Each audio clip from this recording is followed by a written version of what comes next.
할렐루야. 할렐루야. 자, 믿음으로 따라하세요. 하나님, 오늘도 큰 은혜 주실 줄 믿습니다. 옆 사람 축복해 주세요. 성령으로 충만하십시오. 아멘. 그릇의 용도가 뭐예요? 그릇은 뭔가를 담는 거죠. 이것도 이제 그릇의 일종입니다. 물을 요만큼 담았어요. 그릇은 크기가 다르죠. 소주잔은 작아요. 이 잔은 좀 커요. 양동이는 그보다 더 큽니다. 달아 더 크죠. 물탱크가 있어요. 커다란 물탱크. 이거는 뭐 더 큽니다. 정말 많은 물이 들어갑니다. 이 크기가 얼마나 크느냐에 따라서 담는 정도가 달라집니다. 소주잔이 꽉 찼어요. 한 요 정도 높이 될까요? 근데 거대한 물탱크에 물이 이 소주잔 높이 반밖에 안 돼요. 그렇지만 이 거대한 물탱크의 반밖에, 소주잔의 반밖에 안 찬 물이 소주잔 수백 개를 채우고도 남을 만큼 양이 많아요. 그릇이 커야 많은 것을 담을 수 있다는 거죠. 문제는 그릇의 경우 한 번 크기가 정해지면 바꿀 수가 없습니다. 이 소주잔을 넓힌다고 잡아 당겨봐요. 깨집니다. 이런 유리잔을 소주잔만하게 만든다고 압력을 가해봐요. 역시 깨집니다. 만들어진 상태에서 변화를 끼할 수가 없어요. 그런데 사람의 마음 그릇은 다릅니다. 이거는 한없이 넓혀질 수도 있고요, 한없이 좁아질 수도 있어요. 여기는 여러분들의 마음은 넓어지실 수 있기를 주의 이름으로 축원합니다. 사울 있잖아요. 성령 받죠? 마음이 넓어요. 사울이 왕이 되었을 때요, 사무엘을 통해서 왕을 세웠음에도 불구하고 사울을 조롱하고 비웃고 손가락질하는 불량배들이 있었습니다. 근데 사울이 암몬과의 전쟁에서 싸우고 들어오니까 백성들이 사울왕을 위해서 막 분을 내는 거예요. 그 불량배놈들 다 죽여야 된다고, 없애버려야 된다고. 이때 사울이 말합니다. 오늘 같은 날 그런 일을 할 수는 없다고. 포용하는 거죠. 마음이 넓은 거예요. 왕이 된 지 얼마 되지 않았어요. 이 상황에서 본보기를 보이면은 이제 더 이상 왕에 대해서 여타보다 말할 사람들이 안 생길 텐데 그러질 않는 거예요. 용서해 주는 거예요. 포용해 주는 거예요. 마음이 넓은 거예요. 자, 이 사울이 두 차례 불순종을 합니다. 첫째 불순종은 사무엘이 올 때까지 제사 드리지 말고 기다리라 했는데 자기가 먼저 제사를 드려버렸어요. 바보짓한 거죠. 또 하나는 아말렉을 진멸하라고 말씀하셨어요. 출애굽기 17장에 아말렉이 이스라엘의 약한 사람들 칩니다. 여호수아가 나가 싸우고 모세가 산에서 기도를 해요. 여기서 나온 말이 여호와 니시죠. 그리고 하나님이 대대로 아말렉과 싸우시리라 이렇게 말씀을 하세요. 그리고 사무엘을 통해서 사울에게 아말렉을 진멸하라고 징벌을 내리시는 거죠. 근데 사울이요, 소와 양떼 중에 좋은 것들을 다 살려는 불순종의 죄를 저질러요. 그때 하나님이 말씀하시는 게 있죠. 따라합시다. 왕이 여호와의 말씀을 버렸기 때문에 하나님도 왕을 버리셨습니다. 여러분, 다른 건 혹시 버려도 말씀은 버리면 안 됩니다. 다른 걸 혹시 놓쳐도 말씀은 절대로 놓치면 안 됩니다. 교회도 마찬가지고 목회자도 마찬가지고 성도도 마찬가지예요. 말씀을 잡아야 이 말씀이 저와 여러분을 지켜주는 거예요. 말씀을 잡아야 이 말씀이 저와 여러분들의 삶을 복되게 만들어 주시는 거예요. 말씀을 잡아야 하나님의 인도하심대로 하나님 기뻐하시는 삶을 살 수가 있는 거예요. 아무리 지금 잘 나가고 대단해도요, 왕된 것만큼 잘 나가고 대단한 거 없잖아요. 말씀을 버리면 버림받아요. 그래, 하나님께 버림받으면 소용이 없어요. 자, 하나님께 버림받으니 성령께서 떠나세요. 성령께서 떠나시니 악령이 임해요. 악령이 임하니까요, 마음이 좁아져요. 나라를 구한 다윗, 여인들이 노래하죠. 사울의 죽인 자는 천천히요, 다윗의 죽인 자는 만만히로다. 그래봐야 자기 신합니다. 자기 부합니다. 잘 구슬려서 써먹으면 국가에 도움이 돼요. 여러분, 자기 부하 직원이 뭔가 잘했을 때 칭찬해 주는 게 맞죠. 그 공은 나한테 들어오는 거니까. 근데 그것 때문에 시기심 나서 죽이려고 그래요. 단창을 2번이나 집어던지잖아요. 그게 나간이죠. 이 다윗이 도망 다닐 때 다윗에게 먹을 것을 주었다는 이유로 그 당시 제사장인 아히멜렉의 일족들 다 쳐 죽여요. 떡 줬다고. 밴댕이 소갈딱지죠, 마음이요. 여러분, 다른 사람 얘기가 아닙니다. 같은 사람이에요. 같은 사람인데 굉장히 넓었고, 같은 사람인데 굉장히 좁아지고, 이게 가능하다는 말이에요. 여기는 여러분들의 마음은 어때요? 나는 마음이 그래도 큰 편이다 하시는 분들 아멘. 한 명은 할 줄 알았는데. 나는 마음이 밴댕이 소갈딱지만큼 좁다 하시는 분들 아멘.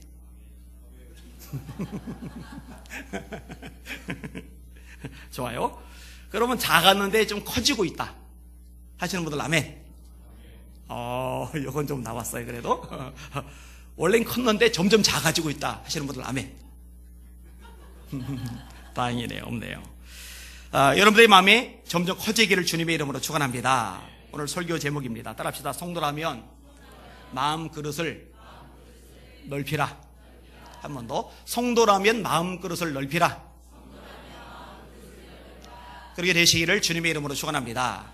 아멘. 오늘 본문을 좀 볼게요. 넓은 마음을 가지고 있는 바울과 디모데 목회자들이에요. 11절 말씀 읽을게요. 시작. 고린도인들이여 너희를 향하여 우리의 입이 열리고 우리의 마음이 넓어졌으니. 아멘. 이 고린도 교회 성도들은요 약점이 굉장히 많아요.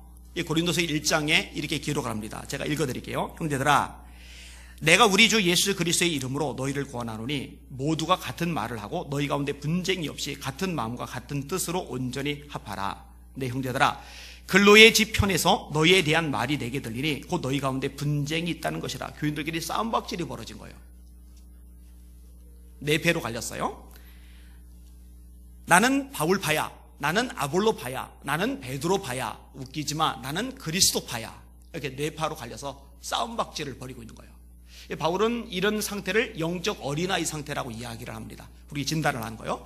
여러분 교회에서 했던 지지고 볶는 사람들은요 100% 영적 어린아이입니다.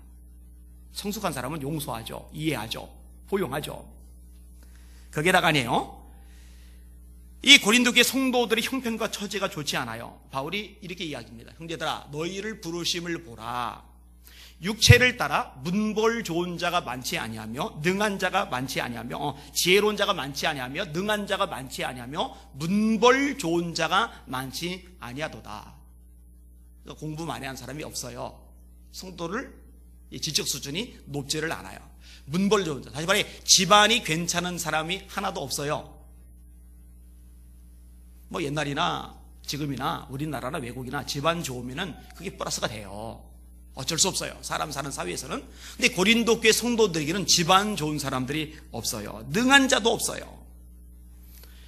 근데 바울이 위로하죠. 하나님께서 세상에 미련한 자들을 택하사 지혜로운 자들을 부끄럽게 하려 하시며 세상에 약한 것들을 택하사 강한 것들을 부끄럽게 하려 하시며 세상에 천한 것들과 멸시받는 것들과 없는 것들을 택하사 있는 것들을 폐하려 하시나니 이는 아무 육체라도 하나님 앞에서 자랑하지 못하게 하려 하심이라. 근데 바울이 볼 때 바울은 공부를 많이 했어요. 바울은 집안 문벌이 좋아요. 아버지가 바리새인입니다. 자기가 바리새인입니다. 그 당시에 바리새인은 전체 국민 중에 6,000명밖에 안 돼요. 바리새인이라는 이유 하나만으로 존경을 받아요. 게다가 로마 시민권 가졌죠. 정말 잘났어요. 근데요, 바울이요, 고린도 성도들이 뭐 세상적인 기준으로 좀 떨어진다고 해서 또 그들이 영적인 면에서 어린아이 갖고 막 파벌 나눠서 막 지지고 보고 싸운다고 그래서 이들 틀려먹었어. 저 인간들은 신앙인으로서 자격 미달이하고 내치거나 그러질 않아요. 그들 끝까지 품어줘요. 끝까지 사랑으로 대해요. 참 좋은 사도죠. 심지어요, 이 바울 사도에 대해서 불신감을 아주 노골적으로 표출하기도 했어요. 고린도서 2장에 이렇게 말씀합니다. 우리가 다시 자천하기를 시작하겠느냐? 우리가 어찌 어떤 사람처럼 추천서를 너희에게 붙이거나 혹은 너희에게 받거나 할 필요가 있느냐? 고린도 교회를 설립한 사람이 누구냐? 바울이죠. 고린도 교회가 교회답게 세워지도록 한 사람이 누구냐? 바울이죠.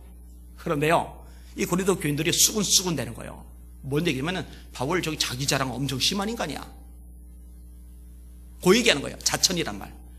왜 이렇게 자기 자랑만 하냐? 수근수근 거리는 거예요.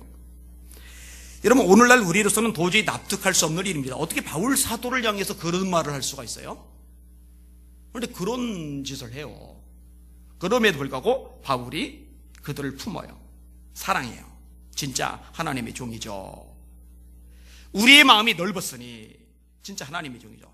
근데 이런 식의 바울의 자세는요, 성경 곳곳에서 많이 나타납니다. 바울이 감옥에 갇혔을 때 쓴 서신이 있어요. 에빌골빌. 따라합시다. 에빌골빌. 에베소서, 빌립보서, 골로새서, 빌레몬서. 이걸 옥중 서신이라고 그래요. 따라합시다. 에베소서, 빌립보서, 골로새서, 빌레몬서. 이런 건 기본으로 알고 계시면 좋아요. 근데 감옥 안에서 감옥 밖에 있는 성도들에게 편지를 쓴 거예요. 에빌골빌. 근데 이제 바울이 감옥에 갇혀 있는 동안에요, 바울을 사도로 존경하는 게 아니라 바울을 라이벌로 생각하는 사람이 있어요. 속 좁은 사람들이 그렇잖아요. 동역자 개념이 없어요. 라이벌 개념이에요. 내가 더 서야 돼요. 내가 더 영향력이 있어야 돼요. 내가 더 대접을 받아야 돼요. 이런 사람들. 이런 사람들이요, 바울이 감옥에 가 있는 것을 기회로 생각했어요. 야, 잘됐다. 바울이 감옥에 있는 동안에 전도 못할 거야. 교회 못 세울 거야. 그럼 그동안에 우리가 열심히 해서 교회를 세우고 전도를 해서 우리 세력을 더 늘리자. 어떤 이들은 투기와 분쟁으로, 어떤 이들은 착한 뜻으로 그리스도를 전파하나니 이들은 내가 복음을 변증하기 위하여 세우심을 받은 줄 알고 사랑으로 하나 그들은 나의 매임에 괴로움을 더하게 할 줄 생각하고, 그러니까 바울을 더 괴롭게 할 수 있는 방법이야, 이렇게 생각한 거예요. 생각하고 순수하지 못하게 다툼으로 그리스도를 전파하느니라. 저는 바울이 감옥 안에서 큰일 났다. 저놈들 세력은 점점 세지고 내 세력은 점점 약해지고 아이고 큰일 났다, 이러질 않아요. 그 다음 고백이 기가 막히죠. 그러면 무엇이냐? 거칠애로 하나 참으로 하나 무슨 방도로 하든지 전파되는 것은 그리스도니 나는 기뻐하고 또한 기뻐하리라. 할렐루야. 뭔 얘기예요? 순수하게 전도하는 게 아니에요. 거칠애로 전도를 해요. 자기 세력을 해서 전도해. 그런데 이리 하든 저리 하든, 그래서 내 세력이 약해지든 말든 예수 믿는 사람이 늘어난다면, 구원받는 백성이 많아진다면, 교회가 구원받은 하나님의 백성으로 더 가득해진다면 나는 기쁘다. 나는 기뻐하고 기뻐하리라 얘기하는 거예요. 스케일이 커요. 마음이 넓어요. 자, 반면에요, 이 고린도교의 성도들은요, 마음이 굉장히 좁아져 있는 상태예요. 오늘 본문의 상황입니다. 자, 다음 절 같이 한번 볼게요. 12절 읽겠습니다. 시작. 너희가 우리 안에서 좁아진 것이 아니라 오직 너희 심정에서 좁아진 것이니라. 이 마음이 좁아졌어요. 좁아졌느냐? 그걸 어떻게 알 수 있느냐? 몇 가지 이유가 있는데, 요인이 있는데, 이 바울의 마음을 이해하지 못합니다. 바울의 마음을. 이런 바울이 고린도교의 성도를 정말 뜨겁게 사랑했거든요.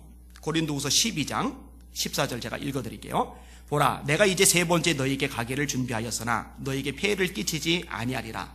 내가 구하는 것은 너희의 재물이 아니요 오직 너희니라. 어린아이가 부모를 위하여 재물을 저축하는 것이 아니요 부모가 어린아이를 위하여 하느니라.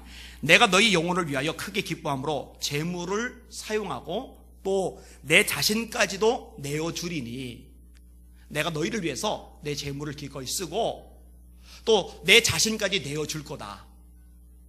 이게 이제 바울의 마음입니다. 기본적으로 가지고 있는 바울의 자세입니다. 근데 이거를요, 이 고린도 교인들이 순수하게 받아들이지를 못해요. 왜곡하는 거예요.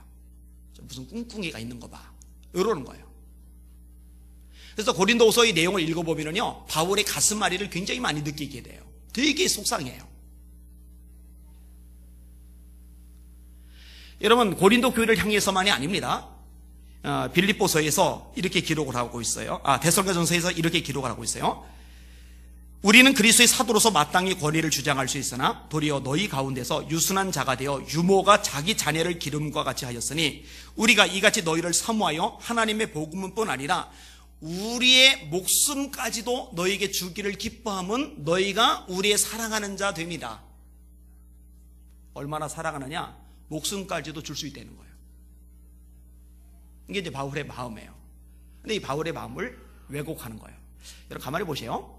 누군가 순수하게 다가가요. 순수하게 손 내밀어요. 순수하게 말을 해요. 그러면요, 마음이 넓은 사람들은요, 그래, 참 좋다 하고 받아들여요. 근데 마음이 좁은 사람들은요, 요걸 꼬아요. 어떤 사람은 2바퀴 꼬아요. 어떤 사람은 7바퀴까지 꼬아요. 저 뭔 꽁꿍이가 있는 거야. 이 고린도 교회 성도들 상대가 지금 그 상태예요. 이들은요, 바울의 사역을 이해 못해요. 여러분, 바울이 자기 자랑한다고 비난을 했는데 바울이 자기 자랑한 게 아니에요. 하나님이 하신 일을 나눈 거예요. 하나님이 이렇게 위대하고 이렇게 놀랍고 이렇게 엄청나고 이렇게 전능하신 분이다, 이 하나님을 너희도 만나라고 하나님의 역사를 나눈 거예요. 그러면요, 마음이 넓은 사람들은요, 와, 하나님 정말 대단하셔, 나도 그렇게 쓰임 받았으면 좋겠어. 이런데 마음이 좁은 사람, 꼬인 사람은요, 아유, 또 지 잘난 척하네, 그렇게 나오는 거예요. 그렇게.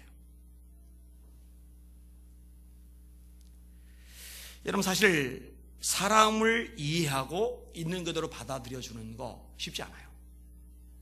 마음이 넓어야 되는데 그게 만만치가 않아요. 이번에 이제 5 목사님 부부가 같이 갔어요. 근데 보통 이제 남자 목사님들이 다 이게 짐수레를 끌어요. 근데 저는 제가 못 끌고 아내가 다 끌어요. 하나부터 10까지 아내가 다 해요. 자, 비행기에서 내린 다음에 짐을 이렇게 끄집어 내야 되잖아요. 이게 무겁잖아요. 2주 동안 살 짐이 들어있으니까. 그것도 아내가 다 끄집어 내요. 근데 저보다 5살 많은 목사님이 식사하는 중에 저보고 얘기하는 거예요. 아, 목사님 이해가 안 간다고. 왜 사모님이 그런 걸 다 아냐고. 아, 목사님 손님 세지 않냐고. 그래서 제가 솔직하게 얘기를 했어요. 양손을 써야 되는데 한 손만 어릴 때부터 너무 많이 써가지고 이 손에 무리가 왔어요. 그래서 이 팔이 늘 쑤시고 아파요. 손가락이 날마다 쑤셔요. 이번에도 계속 퉁퉁퉁 부어가지고 아내가 수시로 막 주물러 줘요. 1년 365일 매일 손가락이 쑤셔요. 제가 이제 여러 사람 듣는 앞에서 일부러 그 얘기를 끄집어냈어요. 아, 이게 오해가 되기도 하는구나, 이게 뭔가 이유가 있겠구나, 이렇게 생각을 해주면 좋은데요. 아, 가까운 동료, 그렇다고 나쁜 분도 아니에요. 좋은 분이에요. 친하게 지내는 분이에요. 서로 인정하는 사이예요. 그러니까 함께 사역을 나가죠. 그럼에도 불구하고 아, 요 애것을 액면 그대로 좋게 받아들이는 게 쉬운 것만은 아니구나, 그 생각을 했어요. 돌아오는 날 LA 공항에서 그 목사님이, 아, 목사님 나 몰랐어요, 진짜 몰랐어요 하고 다시 한번 끄집어 내더라고요. 그 얘기를 미안했던 모양이에요. 사과를 하는 거죠. 아무튼 쉽지는 않은 것 같아요. 그죠? 뭔가 이유가 있을 거야, 이렇게 생각해 준 거. 뭔가 사연이 있을 거야, 이렇게 생각해 주는 거.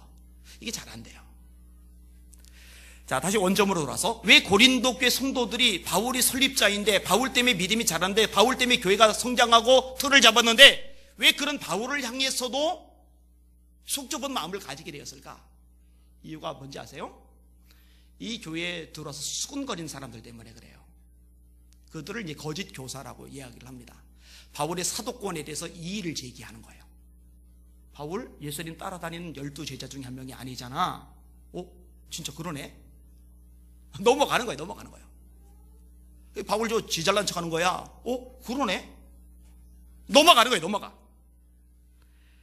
참 가슴 아프죠.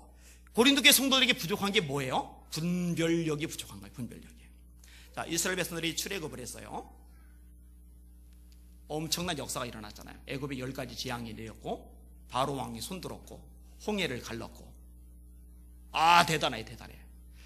자, 이스라엘 백성들만 출애굽한 게 아니라 잡족들이 따라 나왔어요. 이 잡족들이 툴툴툴툴 대는 거예요. 원망하는 거예요. 불평하는 거예요. 그 불평의 내용이 뭐냐? 고기 먹고 싶다는 거예요. 우리가 애굽에 있을 때는 노예살이를 했을지 몰라도 값없이 생선과 오이와 참외와 부추와 파와 마늘을 먹은 것이 생각나거늘 이제는 우리의 기력이 다하여 이 만나 외에는 보이는 것이 아무것도 없도다. 광야에 생선 당연히 없죠. 광야에 무슨 부추가 있어요. 광야에 오이가 어디고 파가 어디고 마늘이 어디 있어요. 그런데 굶어 죽어야 마땅한 그 광야살이에서 하나님의 만나를 내서 이 만나 때문에 먹고 사는데 감사가 넘쳐야 되는데 이 잡족들이 들쑤시는 거예요. 야, 이게 뭐야, 이게 우리가 노예살이 할 때 그래도 애굽에 있을 때는 파도 먹고 오이도 먹고 고기도 먹고 마늘도 먹고 생선도 먹었는데 여기는 만나밖에 없어요. 이까지 만나밖에 없어. 그러면 이스라엘 백성들이, 하나님의 백성들이 분별을 해야 되잖아요. 여러분들 봐라, 뭔가 신앙이 잘못되어 있네. 이 광에서 우리 백성들 장정만 60만 3,550명이잖아요. 여자와 아이들을 합치면 200만 명 되잖아요. 그들이 광에서 굶지 않고 먹고 사는 건 하나님의 기적이거든요. 이놈들 봐, 이 한심한 소리 하네. 하나님의 역사, 하나님의 기적을 맛보고 있으면서 위대한 하나님의 영광을 우리 눈으로 직접 봤으면서 애굽의 재앙도 보고 홍해 가는 사건도 봤으면서 그런 소리하고 있어. 야, 이 다물어, 뭐 하는 거야? 이렇게 해야 되는데 진짜 그러네. 하나님이 진노하세요. 하나님은 진노하시고 모세는 절망해버려요. 모세가 여호와께 여짜오되 어찌하여 주께서 종을 괴롭게 하시나이까? 어찌하여 내게 주의 목전에서 은혜를 입게 아니하시고 이 모든 백성을 내게 맡기사 내가 그 짐을 지게 하시나이까? 이 모든 백성을 내가 배웠나이까? 내가 그들을 낳았습니까? 어찌 주께서 내게 양육하는 아버지가 젖 먹는 아이를 품듯 그들을 품에 품고 주께서 그들의 열조에게 맹세신 땅으로 가라 하시나이까? 이 모든 백성에게 줄 고기를 내가 어디서 얻으리까? 그들이 나를 향하여 울며 이르되 우리에게 고기를 주어 먹게 하라 하온즉 책임이 중하여 나 혼자는 이 모든 백성을 감당할 수 없나이다. 주께서 내게 이같이 행하실진데 구하옵나니 내게 은혜를 베푸사 즉시 나를 죽여 내가 이 고난당함을 내가 보지 않게 하옵소서. 하나님, 저 죽여주세요. 저 죽고 싶어요. 이렇게 돼버렸어요. 모세를 절망하게 하는 백성들의 원망, 그 원망이 어디서 남았느냐? 수군거리는 사람들의 말, 그걸 분별을 못하는 거예요. 거기에 영향을 받는 거예요. 그게 어리석음이죠. 여러분, 바울이 예수 믿고서 성공, 출세, 돈, 명성 그냥 다 저절로 굴러 떨어질 만큼 대단한 사람인데 다 포기했잖아요. 다 배설물로 여겼잖아요. 얼마나 헌신하고 얼마나 고생하고 얼마나 땀 흘리고 얼마나 고난을 많이 당하고 얼마나 대가를 많이 지불해서 다. 그런데 그런 바울 보고 왜 지 잘난 척이야? 수군거린 사람들 때문에. 참 속상해요. 가슴 아파요. 이러면 안 돼요. 이러면 안 돼요. 속이 좁은 거예요. 마음이 좁은 거예요. 바울 사도가요 아주 노골적으로 요청을 합니다. 너들 마음 좀 넓혀달라. 자, 13절 내용입니다. 같이 읽을게요. 13절 시작. 내가 자녀에게 말하듯 하노니 보답하는 것으로 너희도 마음을 넓히라.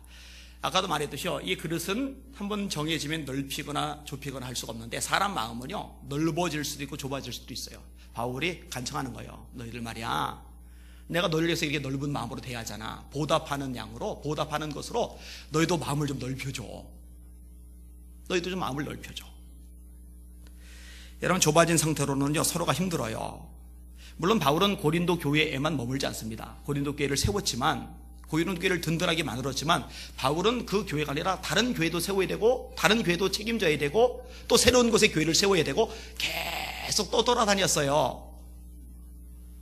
그러니까 담임 목사로서 고린도 교회에 계속 머물러 있었던 게 아니에요. 그렇지만 서로가 서로를 넓은 마음으로 포용하지 못하고 기도해 주지 못하고 한 마음이 되어주지 못하면 힘든 거예요. 바울도 힘든 거고 고린도 교회도 힘든 거예요. 영적으로 유익이 없는 거예요. 그냥 넘어갈 수 있는 문제가 아니에요. 너희도 보답하는 것으로 마음을 넓히라. 이렇게 말한 이유는 그런 다양한 내용들을 포함하고 있는 거거든요. 그래야 하나님 나라가 확장이 되니까. 여러분, 사실 바울 시대만 그런 게 아닙니다. 지금도 마찬가지입니다. 그러니까 아프리카 지역에서 사역하는 유명한 선교사님이 계세요. 우리에게도 오셨었죠. 이분이 캐나다 쪽의 한 교회와 목사님에 대해서 저에게 소개를 해주셨어요. 나중에 한번 만나보라고 말씀을 하시는데, 그 교회 목사님은요 목회를 열심히 하실 뿐만 아니라 다양한 곳에 말씀을 전하시고, 다양한 곳에서 말씀을 전하실 뿐만 아니라 1년에 한 달은 아프리카에 가 계시고 1년에 한 달은 한국에 와 계셔요. 근데 제가 아프리카에 한 달간 가 계시다 얘기 들을 때는 괜찮았는데 한 달간 한국에 와 계시다는 얘기를 들을 때는 제 자신이 불편했어요, 마음이. 근데 이유가 뭐냐면요, 자, 미국이든 캐나다든 외국에 사는 한인들은요 우리나라 땅에 와보고 싶어요. 근데 와보고 싶지만 경비가 너무 비싸기 때문에 못 와요. 그러니까 몇 년에 한 번 오는 것도 힘들어서 겨우 올까 말까요. 야, 우리는 몇 년에 한 번도 한국 가겠는데 우리 목사님은 1년에 한 달씩이나 한국에 가셔. 매년 1년에 한 달씩이나 주일을 4주나 비우면서 한국에 가 계셔. 둘둘둘 이런다고 생각해봐요. 그럼 절대 못 가죠. 제가 그 얘기 들으면서 야, 그 교회 교인들 굉장하다. 진짜 대단하다. 마음이 엄청 넓다. 아프리카 한 달 비우는 건 이해가 가요. 그런데 한국에 한 달 오는 건 다른 문제예요. 자기들 처지하고 비교하면서 이건 아닌데 이렇게 생각할 수 있어요. 안 그래요? 근데 선교사님 등이 얘기를 하는데 하나님이요, 그 교회를, 그 교회 성도들을 하나님 복 주시는 거예요. 할렐루야. 잘 들어요. 그런 만큼 담아요. 넓이만큼 담아요. 여기는 여러분들이 마음그릇이 넓어질 수 있기를 주님의 이름으로 축원합니다. 한없이 커질 수 있기를 주님의 이름으로 축원합니다. 이와 반대되는 교회가 있어요. 목사님이 1년에 한두 차례 중국 선교를 가진다고 하는데 당일을 중심해서 교인들이 결사 반대를 한 거예요. 그래서 작년부터 2016년부터 못 나갔어요. 우리 교단, 아니 정확하게 말하면 우리 지방교회에 있는 교회입니다. 그러니까 목사님이요 1년 내내 교회에 붙어만 계세요. 아무 데도 못 가게 해서 그 교회 계속 쭈그러들고 있어요.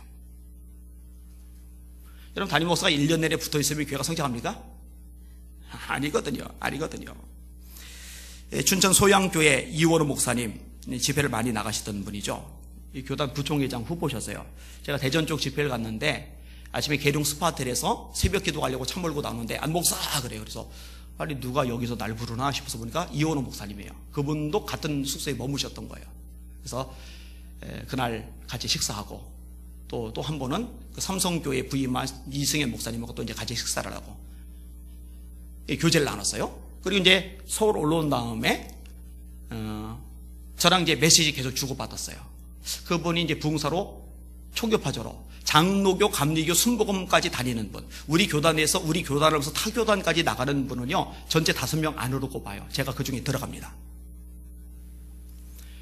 근데 이분은요 정말 왕성하게 활동을 하세요. 대전에 집회를 하시는데 CTS 같은데 아니면 CBS 같은 데가 막 와서 아예 촬영을 해서 이렇게 방송을 내보내줄 정도로 이게 교단 이제 부총회장 후보로 나오셨고 당선 가능성도 높고 또 그런 얘기도 같이 이제 주고받고 그리고 2주 지난 다음에 돌아가셨어요. 제가 쇼크를 진짜 많이 받았어요.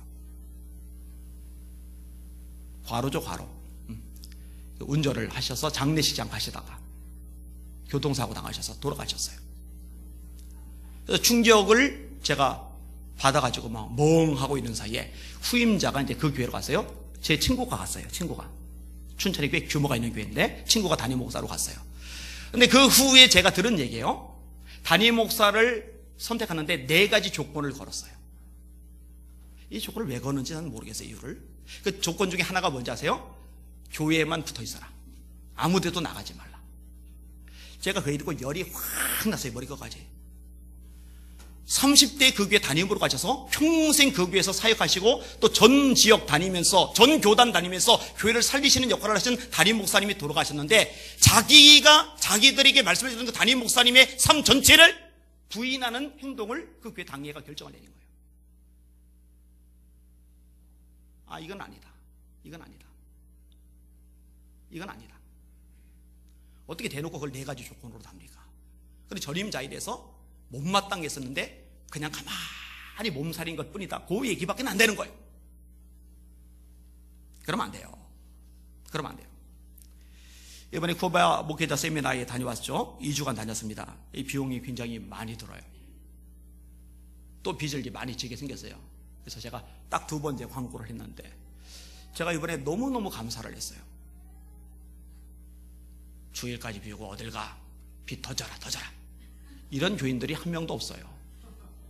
우리 권사님 한 분이 시작한 이래로 계속 막 후원을 해주는데요. 와, 상상을 초월할 만큼 들어왔어요. 그리고 그 주간에 이제 우장로님이 이제 지방에 가 계셨는데 잊지 않고 계셨더라고요. 전화를 주셨어요. 교회에서도 목사님 힘내시라고 지원합니다. 아내한테 그 얘기했더니 아내가 눈물을 글썽해요. 막 감동해가지고 저도 굉장히 많이 감동을 했어요. 정말 고마웠어요. 여러분 스스로를 위해서 박수 한번 해주세요. 아멘.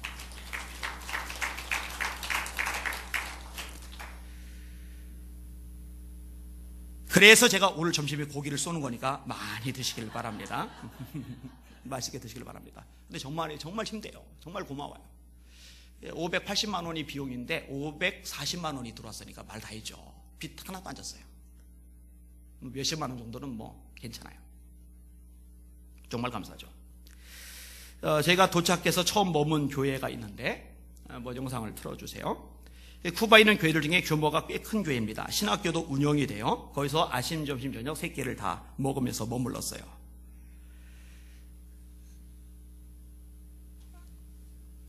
들었어요?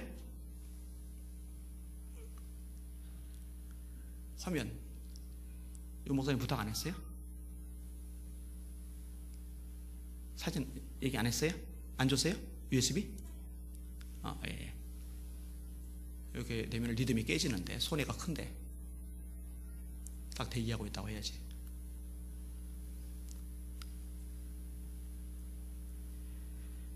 이 교회 담임 목사님은요, 바로바로 목사님. 이름이 독특해. 바로바로 목사님. 그래서 제가 여러분의 목사님들을 접하고 이름을 들었는데 이분만 유일하게 기억을 해요. 바로바로 목사님. 아주 기억해야 쉬워요. 원래 군 고위직 인사입니다. 그런데 살인을 저질렀어요. 9년형을 받고 감옥에 갔어요. 4년간 수감하고 4년째 예수님을 만나요. 예수님을 만나고 거기서 복음을 전해요. 감옥에서. 그리고 8년 만에 추록을 합니다. 추록한 이후에 복음을 전하고 교회를 세우기 시작을 했어요. 그 교회에서 저희들이 잠을 자고, 그 교회에서 저희들이 식사를 하고, 그 교회에서 저희들이 주일 예배를 인도하고 또 세미나를 인도를 했습니다. 그 다음에 두 번째 방문한 교회가 있는데, 그 교회는요 원래 무당이 소유하고 있던 땅입니다. 무당이 소유하고 있으면서 땅이 저주를 받았어요. 나무들이요 망고 나무가 잔뜩 심겨져 있고 바나나 나무 같은 것도 심겨져 있는데 열매가 하나도 안 맺혀요. 그리고 한 나무는요 구멍이 뚫렸는데 물이 쏟아지는데 썩은 물이 쏟아져요. 비를 머금었다 쏟아지는 물이 아니라 내부에서 썩어가지고 막 그 썩은 물을 쏟아내는 곳이에요. 저희가 이제 바로바로 목사님이 계시는 곳입니다. 그게 꽤 크죠? 보면은 여자분 한 분이, 불 좀 꺼줘야 이게 제대로 보일 거예요. 여자분 한 분이 저를 좀 안고 있는데 제가 좀 놀랐어요. 갑자기 제 볼에다가 입을 맞췄어요. 정말 소름 돋고 당혹을 했는데, 방비를 못하고 있다가 당한 거거든요. 근데 저기 인사예요, 인사. 근데 저는, 있는 내내 결국 적응이 안 되더라고요. 그래서 이렇게 막 여자들이 다가오면 제가 피해 다녔어요, 이렇게 막. 자, 넘겨주세요. 예. 교인들도 꽤 돼요. 넘겨보세요. 저게 뭐냐면 헌금바구니입니다. 헌금바구니. 그러니까 우리는 이렇게 돼 있잖아요. 그리고 넣으면은 얼마인지 안 보여요. 근데 저기는요, 얼마 넣는지가 다 드러나는데 그렇게 기뻐요. 이 헌금 시간이 축제의 시간입니다. 춤을 춰요.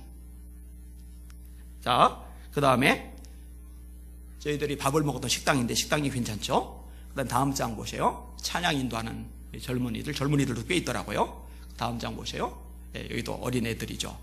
그 다음에 이제 바로바로 목사님 모습인데 흑인입니다. 새까맣고 덩치가 커요. 제가 상상해 볼 때 한 120kg 정도는 나갈 것 같아요. 그 다음 장도 역시 바로바로 목사님입니다. 자, 그 다음에 여기 이제 두 번째 방문한 교회인데 잘 안 보이네요, 화면이. 바나나 열매요. 거기에 교회가 형성이 되고, 무당의 땅을 샀다 보면 교회가 형성이 되고 예배가 진행이 되면서, 여러분 아세요? 영적으로 살아남은 땅이 살아납니다. 내 이름으로 일컫는 내 백성이 그 악한 길에서 떠나 스스로 겸비하여 기도하면 하늘에서 내가 듣고 그 죄를 사하고 그 땅을 고칠지라. 창세기에 아담과 하와가 죄를 졌을 때 땅이 저주를 받아 엉겅퀴를 내죠. 이런 북한 땅이 저주받았잖아요. 간단해요. 하나님 자리에 김일성, 김정일, 김정은 등이 앉아있어서 그래요. 하나님이 하나님 자리에 들어가고 예배가 회복되면 북한 땅도 살아날 줄 믿습니다. 작년도에 망고가 3,000개 정도가 열렸어요. 기적이 일어난 거죠. 자, 다음 장 넘어가 보세요. 현재는 저렇게 야외에서 예배를 드리고 있고 지금 예배당을 건축하고 있는데, 자, 그 전에 보세요. 막 넘기지 말고 다음. 네, 요게 강대상. 네, 강대상입니다. 팜나무를 잘라서 뭘 뒤집어 씌운 다음에 저기서 이제 그냥 설교를 하는 거예요. 그 다음부터 이제 주방 모습 3개가 나와요. 저기 주방이에요. 다음 장 주방, 그 다음 장 주방. 그 다음에 요게 지금 짓고 있는 교회 모습입니다. 뭐 짓는다고 해서 우리 한국 교회처럼 뭐 대단하진 않아요. 아까 바로바로 목사님 교회는 그나마 괜찮은 교회인데, 그렇게 허가가 난 이유는 군 고위직이었기 때문에 인맥을 동원해서 그게 이제 가능했던 거더라고요. 근데 요게 지금 건축 현장입니다. 다음 장 보세요. 여기도 건축 현장. 그 다음에 제가 이제 그 앞에 있고, 그 앞에가 요게 이제 그 내부 광경입니다. 그 다음 장이 이제 교인들 쉴 수 있는 라운지가 아주 근사하게 꾸며져 있어요. 자, 그 다음에 간 교회, 여기입니다. 이 교회도 굉장히 잘 지어진 교회 중에 하나입니다. 저게 잘 지어진 겁니다. 저기는요, 예수님을 믿은 한 분이 12주간 세례교육을 받아야 세례를 받을 수 있는데 마음이 너무 뜨거워요. 막 예수님을 전하고 싶어요. 그러니까 세례교육을 4주만 받고 도시에 가서 거기서 전도를 한 거예요. 교회가 막 부흥을 했어요. 세례도 안 받은 사람이 교회를 개척해서 교회가 막 부흥을 해요. 근데 나중에 이제 조언을 받아서 세례도 받고 신학도 공부하고 목사님도 되는데 100여 명 정도가 넘어갔을 때 경찰 26명이 쳐들어와요. 그리고 교회를 다 부셔버렸어요. 그러면 망했느냐? 아니요, 그렇지를 않더라고요. 18개의 셀로 나와요. 다시 말해 구역으로 나눈 거죠. 그리고 구역장들에게 책임지게 만든 거예요. 그런데 사도행전에 나오는 스테반 집사님, 빌립 집사님, 스테반 집사님 얼마나 대단해요. 빌립 집사님 사마리아의 부흥을 운동을 일으키잖아요. 집사님 수준이 오늘 목회자 수준 저리 가랄 정도로 대단하잖아요. 근데 여기도 그 정도 사람들이 있는 거예요.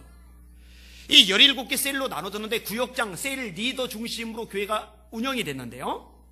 이게 다 부흥해서 따로따로 다 교회가 됐어요. 21개의 교회가 탄생합니다. 할렐루야. 어마어마한 거예요. 어마어마한 거. 그리고 지금 저 교회에는 318명의 세례 교인이 모여요. 제가 이번에 재미난 걸 들었는데 318명의 세례 교인이라는 얘기는 318명이 세례 받았을 뿐만 아니라 318명 전원이 11조를 드려요. 그러니까 저기는 세례 교회라면 100% 11조예요. 그리고 출석은 400명이 넘어요. 정부가 이전처럼 교회를 다시 부수지는 않는데요. 성도들이 사용하도록 새로 짓는 화장실 헐라고 지시 내려서 헐었어요. 그래서 화장실 하나, 남녀 구분 없이 하나로 400명이 써요. 자, 이제 넘겨보세요. 한 장. 네, 저게 외부에서 들여다본 모습. 또 넘겨보세요.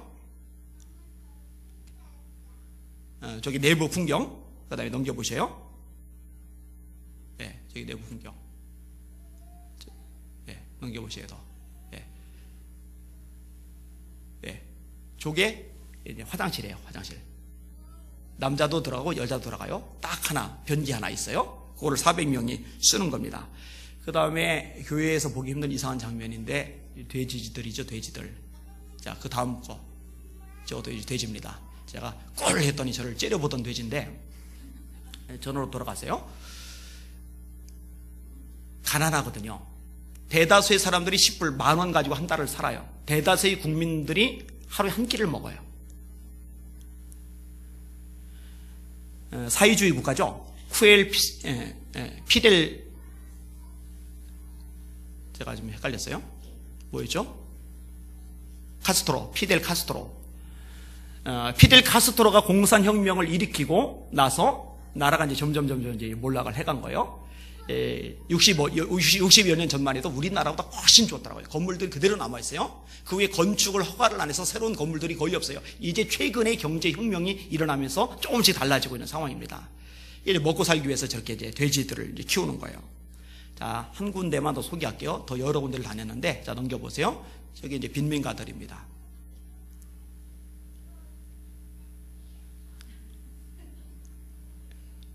네. 자, 스톱. 저게 교회예요. 교회이고 침수가 나오면 늘 잠기는 지역입니다. 자, 그 다음에 이제 교회 내부입니다.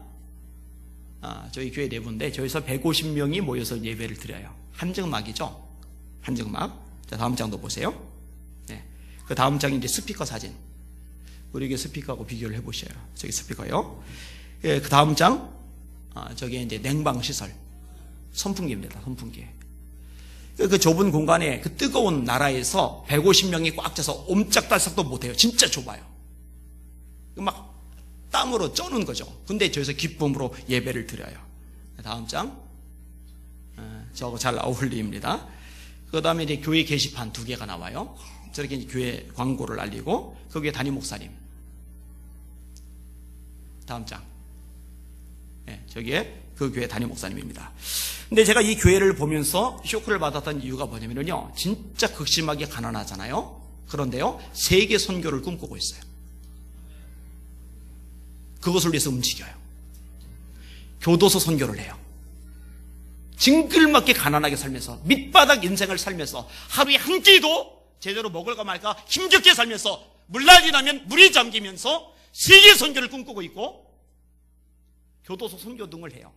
이렇게 교도소 선교를 가다가 구원받았던 사람들 중에 한 사람이 제일 처음에 보여줬던 바로 목사님. 할렐루야. 그 얘기 듣는데 막 전율이래, 전율이. 예, 그 다음에 몇 개 사진은 이제 제가 설교하는 장면입니다. 맞아, 쭉 보여주세요.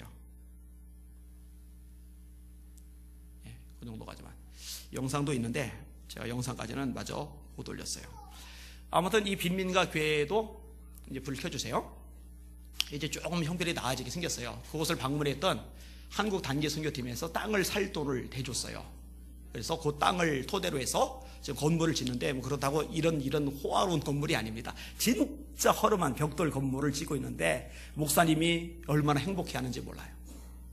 참 감사하다 생각이 들었어요. 넓은 마음. 사실은요, 제가 이제 가기 전에 여러분에게 부탁을 드릴 때는 목회자들이 훈련을 잘 받아야 되고 또 제대로 훈련받지 못했을 가능성이 높고 그래서 도움을 주러 간다고 생각하고서 얘기를 했는데 아프리카 지역하고는 또 다른 양상인 거예요. 제가요 거꾸로 우리보다 낫다라는 생각을 했어요. 울컥울컥 갈 때가 한두 번이 아니에요.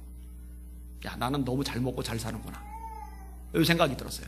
우리 교회 성도들은 너무 잘 먹고 잘 사구나, 너무 편안하구나, 이 생각을 했어요. 밑바닥인데 세계 선교를 꿈꾼다. 밑바닥인데 교도소 선교를 한다. 마음이 넓잖아요. 여러분, 넓은 마음 가지는 저와 여러분의 교회 되시기를 주님의 이름으로 축원합니다. 이야기 하나만 더 하고 마음을 주실게요. 파리에서 선교 집회가 열리고 있을 때 일입니다. 헌금 시간 됐는데 초라한 행색의 맹인이 헌금함에다 돈을 집어넣는데 헌금위원이 기겁을 하는 거예요. 27프랑 거액이 들어온 거예요.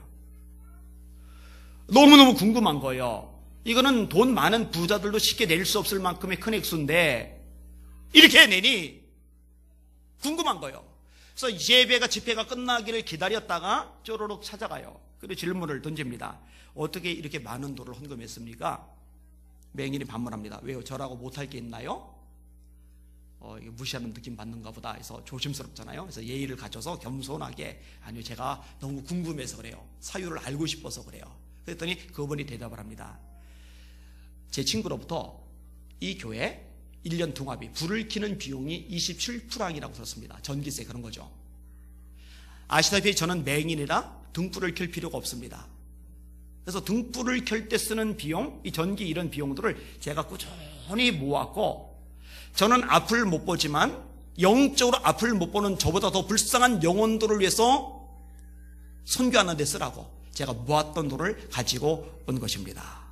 행색은 초라한데 앞은 못 보는데 마음 그릇은 굉장히 커요.